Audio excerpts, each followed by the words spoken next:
Professor Miller. Hello. My name is William Acosta. I have a couple questions for you as a professional in the kinesiology field. Okay. First of all, what is your background and how has it changed since you first got into the career field? Good. Okay, so I have a bachelor's degree in kinesiology focused on exercise science. I graduated, did not know what I wanted to do, so continued on for my master's degree. And in the meantime, I got a job as a PT aide at a local physical therapy office. I did that through my time. I got my master's in kinesiology, focused on fitness and health promotion from Cal State Fullerton. When I graduated there, I was going to leave the PT office and go and look for a job, a different job, and they did not want me to. So they gave me instead of being a PT aide, I was the rehabilitative exercise specialist. So what they would do is they would send people after the physical therapist had worked with them, and they would say it's an ACL rehab, strengthen up their knee. So my job was all of the rehabilitative exercises, and because of my background in kinesiology, I knew how to do that. And my 2 years of experience of watching. So I worked there for a total of probably 5 or 6 years. And then I started adjuncting classes at Cal Baptist. Dr. Pearson, who's the current dean, just said, hey, will you come and teach this class? And it had never occurred to me before, and I thought, okay, right? So I started off teaching contemporary health issues, and that is still my favorite class to teach. Maybe not still, but I love that class, teaching it. So I was working as an adjunct and then a lecturer for Cal Baptist, teaching the kinesiology department while still working at the physical therapy office. Then I was approached by one of my former professors who worked at Kaiser and said, we're starting a gym program at Kaiser, would you please come and start it for us? And I said, yes, yes, I will do that. So I left the physical therapy office and moved to Kaiser, where I still work. This has been about 8 years ago now. I work 2 days a week now. One day I work in the gym, and doctors will refer patients specifically to me to help them incorporate exercise into their routine. And then I also co-teach a class with a dietitian on behavior change. She teaches most of the nutrition classes, although sometimes I teach those, and then I teach the behavior change and physical activity classes. Then that was overlapping in there. I went back for my doctorate about 5 years ago. I got a doctorate in public health from Loma Linda University, and then I became a full-time professor at California Baptist University. So that's my background and kind of how it's changed. I started in rehab, and when I was in rehab, they said, why don't you go on to physical therapy school? And I knew I didn't want to do that because I knew I didn't want to be on the post side of it. I would much rather be on the pre side of it, which is why I chose public health for my doctorate, is to help prevent it in the first place. Behavior change is like a public health specific thing, right? Yes, yes, you'll see it in a lot of different areas, but public health focuses a lot on behavior change, because if you want to be healthy, you could take a pill. Well, that doesn't really work. Or you can eat healthy, exercise, stop smoking, stop drinking, all of these other things that will happen, but it's hard to do. Once you've had a habit, you're in the habit. So how do I change my behavior is actually pretty difficult, especially the older you get. So theories of how do you help people change. Very neat. Okay, second question. In your professional opinion, what impact does kinesiology have among local communities? Not as much as I think as it should. So I think it should have more. I think a lot of times kinesiology is viewed as sport or physical education. And I think physical education should have a huge impact if you teach kids right when they are growing up in school to love physical activity, then hopefully they choose it for the rest of their life. I think oftentimes, sorry, Dr. O'Rourke, that physical education works for the kids who already like physical activity and doesn't work for the kids who doesn't like physical activity. Hopefully very good PE teachers, again, theoretically excellent PE teachers should be able to address that issue. So I think we need good PE teachers, and that would have a huge impact. That's from the youngest age sports. Again, same thing. A lot of times, especially at the youth sports, you just have a volunteer out there who maybe not know what they're doing, and so it can lead to injuries. It can lead to kids being freaked out about playing sports all the way up through high school. But then again, sports are fun. Activity is fun. We want to incorporate all types of this in the community, whether it's a Zumba class at the local community center, or a youth sports team, or physical education, or the Parks and Rec, right? So I used to be a volleyball player, and now I can go join a volleyball league. All of that comes back to kinesiology. So I think it does have a huge impact. I think it could be better. Right on. Okay. That probably leads into this question, but what's been your biggest challenge in the profession? So,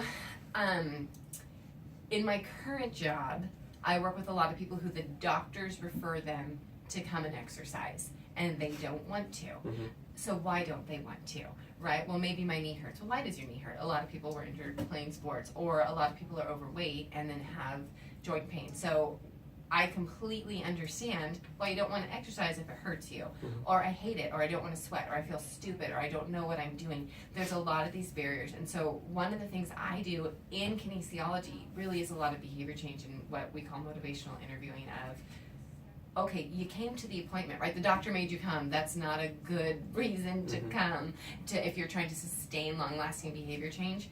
However, you did come to the appointment, so what is it that you want? And that's my biggest challenge, is showing them how physical activity, which a lot of people who don't want to exercise have had a bad experience with it in the past. So I already know what this is like and I don't want to do it. It doesn't work, it doesn't do this, right? You told me if I took this pill I would lose weight, or if I strapped these shake weights on I would, I'd all of a sudden have a beach body, right? All of these different things, and it didn't work, or I was embarrassed, or I was hurt, or these things. So to try to get them to come back around and reintroduce the idea of physical activity to them in a way that they would enjoy and like and choose for themselves, not just somebody else is making me do it, okay, I'll do it. Because then as soon as the pain in your knee goes away, you stop. Or as soon as you lost 20 pounds, you stop. But if I love it, then I continue. And so this is what I would say. I would say the lie that kinesiology and dietitians have sold the public is that exercise helps you lose weight. That is not true. It is technically true, but it is not practically true. So if I'm 100 pounds overweight, how much do I need to exercise at what intensity in order to be able to lose weight and keep it off? It's a lot.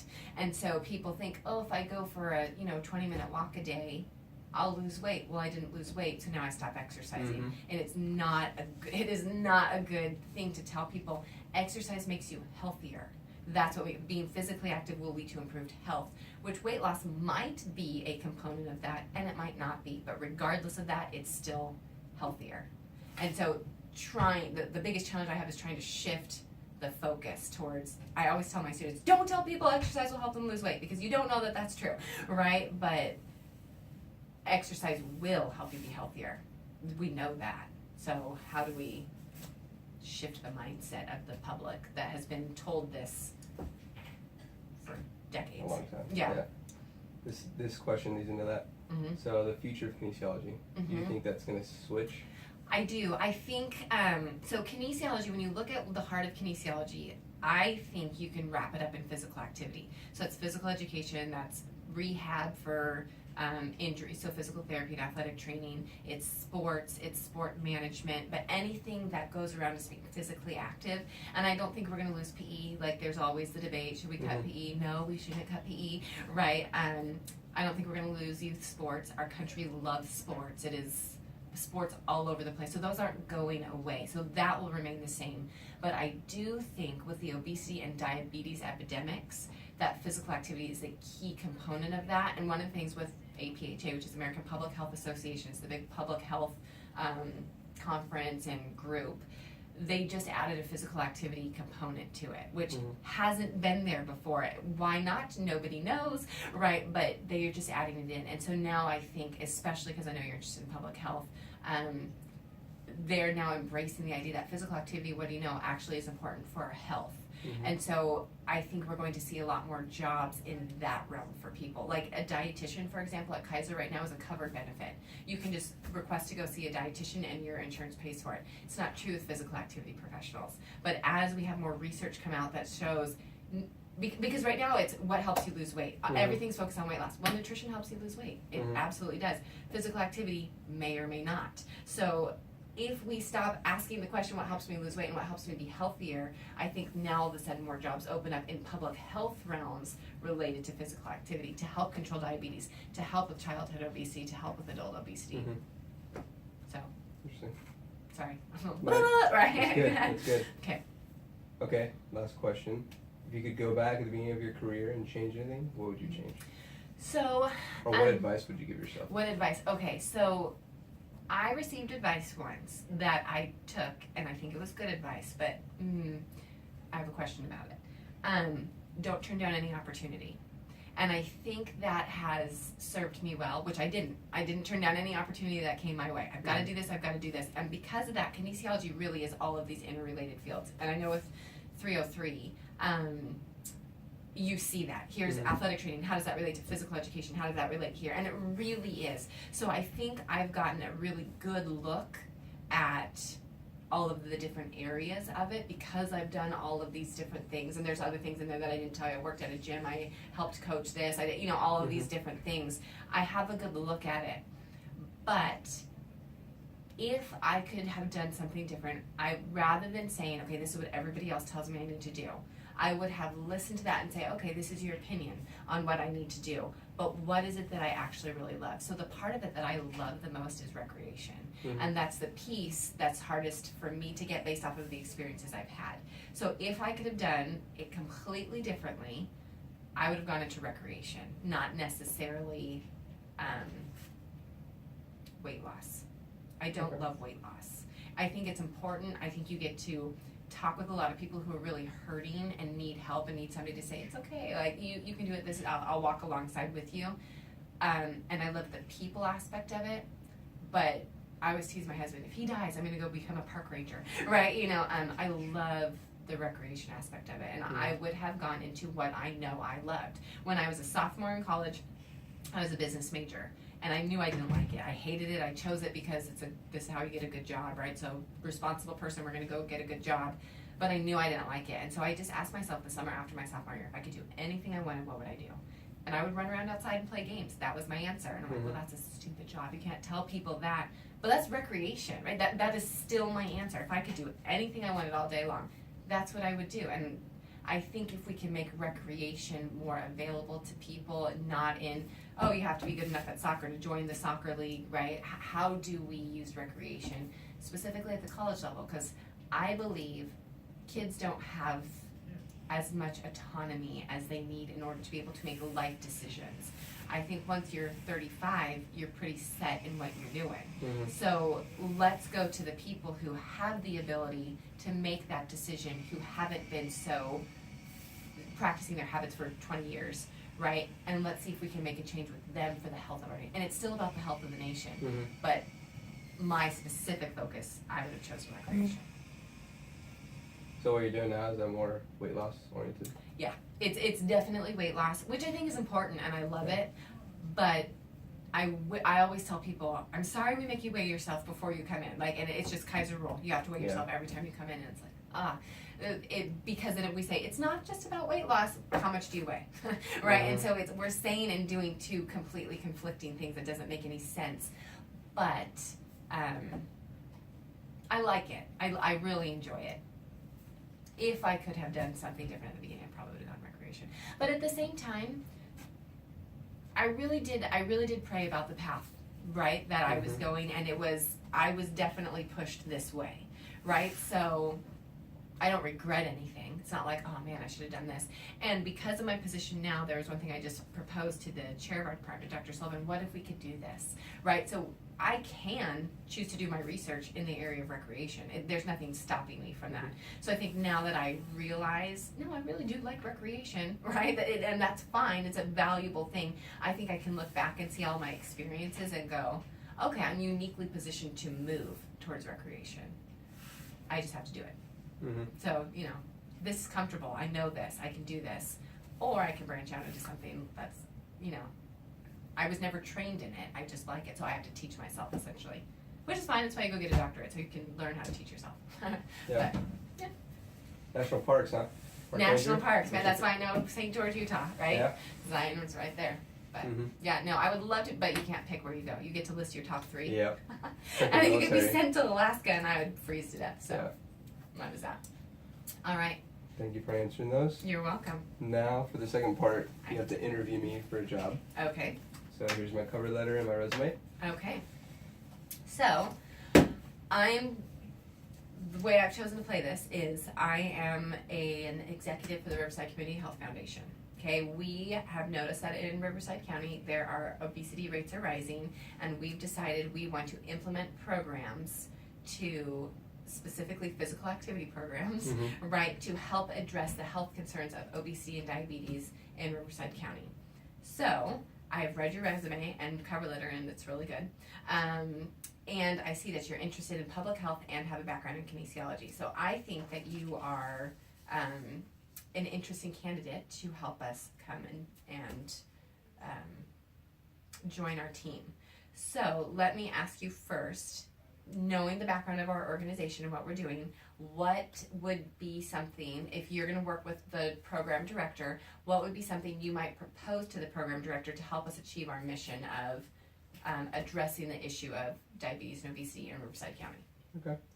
So I think one of the biggest factors that causes those types of diseases is time. So I think if people had more time, they would be more active. So I think if we found a way to implement, maybe with their job, maybe time aside or after work programs, Okay. for people to be active, I think that would maybe help curb that epidemic. Okay. If that Have makes you- sense. Yeah, have you ever heard of worksite wellness programs? No. So worksite wellness programs, there's been research that's been done to show the more active people are, that they are more productive, they produce better work, they call in sick less days, and the quality of their work is better, right? So we want them to be active. So there are a couple of companies, some of the larger companies, that will actually pay their employees to work out on their work break, or right, or say I'll give you an hour if you use 30 minutes for your lunch break. So do you think that you would want to run the program at different places, or set up a plan that we could then deliver to different? Which do you think would be more effective? Does that make sense? Yeah, it does. I would be interested in doing both, because so kind of making the umbrella and then making sure that I sell it properly to these businesses or these work sites so that they actually implement it and Okay. implement it properly. So give me an example of something, it doesn't have to be the full program, but give me an example of something you would put in that program saying, okay, your employees are at work, we want to offer some kind of wellness, fitness program. What would be something they might do at work? Like before work, after work, during lunch, and what kind of activity? So I drive by Kaiser every now and then, and I see employees running around the building. Yes. So that's one thing they could Okay, good. do. We have the Thrive Path. You could do like basic calisthenics. You could have a room dedicated to that. You can get some basic weights. I mean, there's all sorts of different things that you could do. Okay. And then you could also kind of sell, maybe have them do like a sports league. Okay. That kind of builds morale and then gets people active. Okay. Two good ideas. I like those. The Thrive Path is what Kaiser has, and what they noticed is they just marked it. And when they marked it, this is how far you have walked. Then more people. I mean, the sidewalk was always there, but now that there's a path, people started walking. Good. Okay. So, why are you interested in applying for this position? So I think that one of the biggest epidemics we have are preventable diseases. So there are hereditary factors to these diseases, like type 2 diabetes, hypertension, high cholesterol, but they're preventable. So I've been working in emergency medicine for about 10 years. And the system is completely overwhelmed and flooded with people who have hypertensive emergencies. So like most of the people that come in they come in for diseases that are preventable. So if we curb that, we can take the strain off the healthcare system, have better providers and better moods because it puts a strain on them. Yeah. And then prevent early death. Okay. Very good. Now, I have a stack here of 5 resumes of people who, I mean, your resume is actually quite impressive.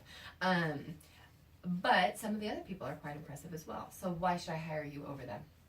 So I don't know who you have there and what their qualifications are, but I applied to the job based off of my experience, and I think I'd be a good asset to your organization and what you guys do.